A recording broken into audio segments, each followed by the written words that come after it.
Hey monkeys, how you doing? Damien Keys here. Let's talk cheap tactics. Cheap social media tactics, they fuck me right off. You know what I'm talking about. People who are concentrating on egocentric metrics. They're concentrating on the wrong number. They're not concentrating on getting their stuff in front of their audience and their fan base so that they can actually build a relationship by engaging with them. They're concentrating on the one number, which is how many likes, how many subscribers, which don't count unless you're getting the engagement. And so here's the cheap tactics that I hate. Sorry, I talked to my mum today and she told me off for swearing. So mum, no more swearing. I promise, I won't do that. So cheap tactics, I fucking hate them.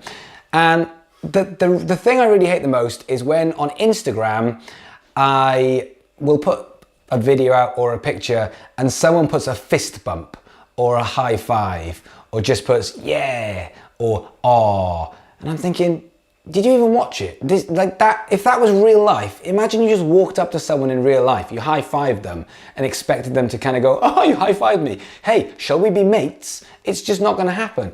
So it's a cheap tactic. If you are just going like for like, I'm gonna like people in order to try and get more likes. That's fine. It's a cheap tactic. It will work because I get this all the time where people go, it does work. Yeah, it will work. If you go and like 100 people, 30 to 50 of them will probably like you back for a time. They probably will unlike you in a while, but they probably will. If you are just interested in building up your metrics, one thing you can do is just go and like a bunch of people and they will like your stuff. They might check out your stuff and you might get some hardcore fan base from it, but you will get a load of people that are on your Facebook, your Twitter, your Instagram, and all your other platforms. They are there because you did a solid and you like their stuff, so they'll do you a solid. They're not interested in you on the whole, mostly. And so what tends to happen when you have that is that's fine at the beginning, because when your numbers are in the hundreds, and then you get to 200 and 500 and 1,000 and 5,000, what happens when you get to 20,000? What happens when you've spent your advertising budget on advertising for likes instead of engagement, which you can do on Facebook? What happens when you've advertised for likes and after a year, 2 years, 3 years, you've built up to 20,000 likes? So you spent all that money, you haven't engaged with anyone, and when you're putting on your content, all of a sudden you'll get 3, 5, 10 people who are actually interested in the thing that you've put on there. So who looks the bigger dickhead? It's you, because you've got 20,000 people who should be into your stuff, and the reality is you've got 3. So from a percentage point of view, people know. They know your tactics. There's things that happen that I see all the time that I just think cheap tactics. If I see someone with 10,000 Twitter followers and they've got 10,000 people that they also follow, I just think, well, they've not built that up by doing the right thing and building content. What they've done is they've built that up by a like for a like. So does it work? Yeah. Is it impressive?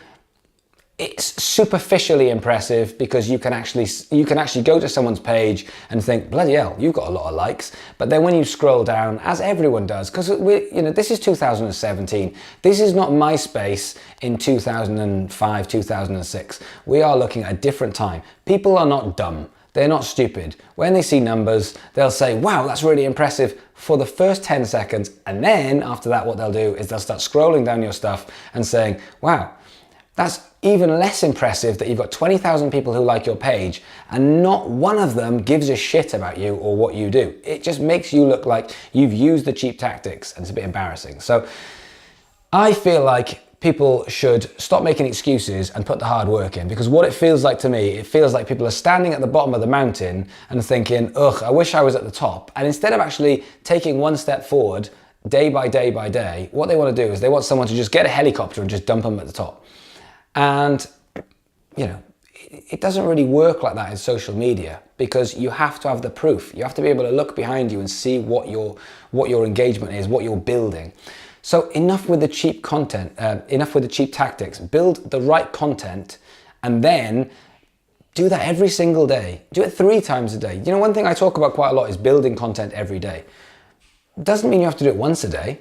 Why can't you do it 5 times a day? If you're making really good content, if you look at the big YouTubers, they have latched onto something, which is if you're making good content, they are putting stuff out 3 to 5 times a day, some of them. And you guys are instantly thinking, that would really piss me off if I saw 3 or 4 or 5 things every single day. But you won't. You won't see all of that content. So it's mostly for people who are doing searches, and for people like you and me who follow these marketers or these bands that are putting out that much content. If we see something we don't want to watch, we don't unfollow them. We just don't watch it. So I follow Joe Rogan, and he is the UFC commentator. And also another thing he does is he used to be the guy who presented Fear Factor, and now he has his own podcast. He's a brilliant dude, very, very funny, but very educational podcast, and it's all filmed. Sometimes he'll put 6 to 8 long 20 or 30 minute videos out a day. How many do I watch? 2 or 3 a week. Am I going to unsubscribe him? No, because I like what he does. So I pick out the ones that I want to watch.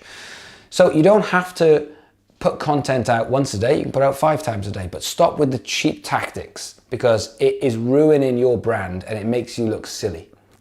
Anyway, I've got a gig tonight, so I'm going to scoot. So it's Friday night here, so it's probably, what, Al, Monday night there? Maybe Tuesday night there? It's bank holiday weekend, so big up to Jeebus, and see you soon. Peace.